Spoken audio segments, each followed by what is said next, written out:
किशोर कुमार ने बताया अमीन सयानी को बोरिंग, कोने में बिठाया, खुद कर दिया ये काम। जी हां, अमीन सयानी भले ही अब हमारे बीच में नहीं हैं, वो फेमस सिंगर किशोर कुमार के बहुत अच्छे दोस्त हुआ करते थे।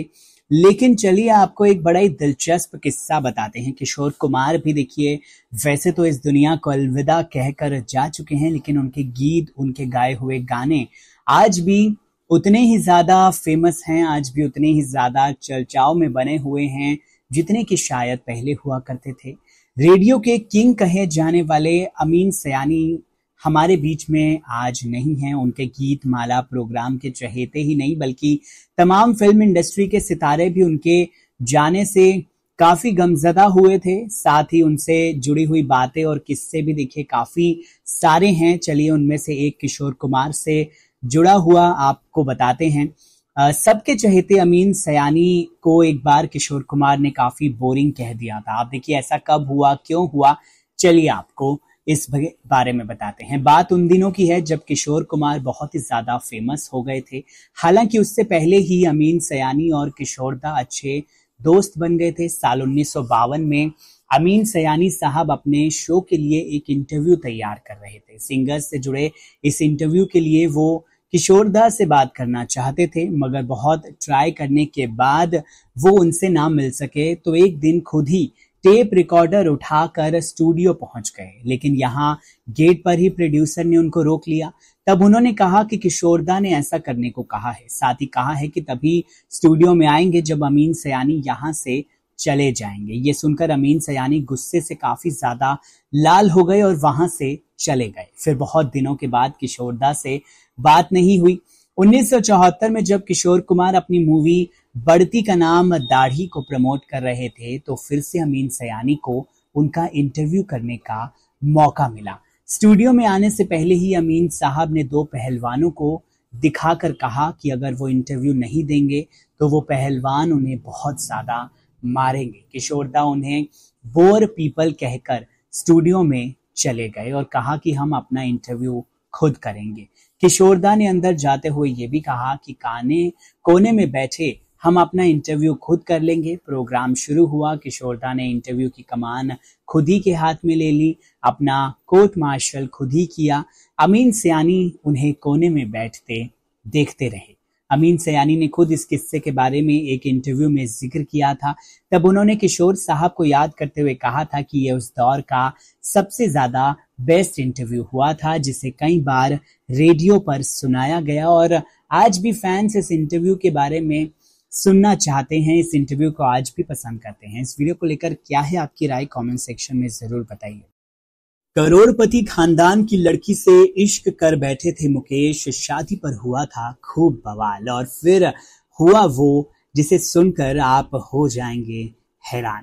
हिंदी सिनेमा के बेहतरीन दिवंगत सिंगर मुकेश के गाने आज भी लोग गुनगुनाते हैं। क्या आप जानते हैं उन्हें किसी करोड़पति लड़की से प्यार हो गया था जिस रिश्ते के खिलाफ पूरा परिवार हो गया था। जी हाँ, हिंदी सिनेमा के बेहतरीन दिवंगत सिंगर मुकेश के गाने आज भी लोगों की जुबान पर हैं। मुकेश को भारतीय संगीत के महान गायकों में से एक माना जाता है।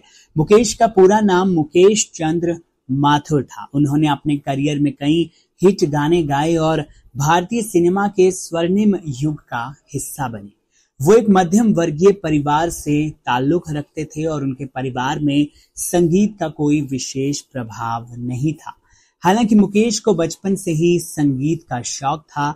मुकेश की प्रेम कहानी काफी दिलचस्प है। हालांकि कई लोगों को लगा था कि उन पर ये प्यार और इश्क का जुनून लंबे वक्त तक चल नहीं पाएगा, लेकिन उन्होंने सबको गलत साबित कर दिया। हालांकि इस प्रेम कहानी में बहुत सारे उतार चढ़ाव और चुनौतियां भी आई।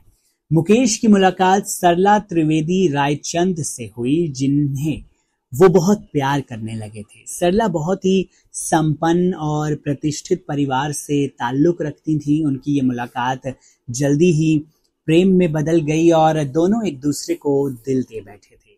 जैसा कि हमेशा होता आया है, इस प्यार की डगर इतनी आसान नहीं थी। इसके पीछे की वजह सरला का गुजराती ब्राह्मण परिवार से ताल्लुक होना था और दूसरा कारण मुकेश की गायकी भी था। मीडिया रिपोर्ट्स की माने तो सरला का परिवार इन दोनों बातों के ही बहुत ज्यादा खिलाफ था। वजह एक ये भी थी कि मुकेश की कोई फिक्स इनकम नहीं थी और ना ही उनके पास अपना कोई घर था। सरला के परिवार वाले नहीं चाहते थे कि वो किसी गरीब लड़के से उनकी शादी कर दें, लेकिन दोनों का प्यार जोरों पर था। सो बिना किसी की परवाह किए हुए सरला मुकेश ने भागने का रास्ता चुना और साल 1946 में उन्होंने एक दूसरे से शादी रचा ली। विवाह के बाद मुकेश ने अपने करियर पर फोकस किया और हिंदी सिनेमा में अपनी पहचान बनाई। उनके गाए गाने आज भी लोगों के दिलों में एकदम बसे हुए हैं। सरला ने हर कदम पर मुकेश का साथ दिया और उनकी सफलता में अहम भूमिका निभाई। आपको बता दें, मुकेश ने अपने करियर की शुरुआत एक क्लर्क के तौर पर की थी, लेकिन संगीत के प्रति उनके जुनून ने उन्हें मुंबई की तरफ खींच लिया।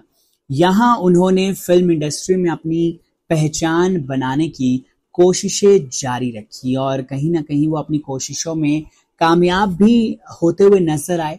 मुकेश को पहला ब्रेक फिल्म पहली नजर जो साल 1945 में आई थी उसमें मिला था। इस फिल्म के गाने दिल जलता है तो जलने दे ने उन्हें काफी मशहूर कर दिया था। रातों रात मुकेश एक स्टार बन गए थे। पहले उन्हें कोई भी नहीं जानता था और एक ही गाने के बाद मुकेश एकदम चमकते हुए सितारे बन गए। मुकेश की आवाज को राज कपूर की फिल्मों में बहुत ज्यादा पसंद किया गया।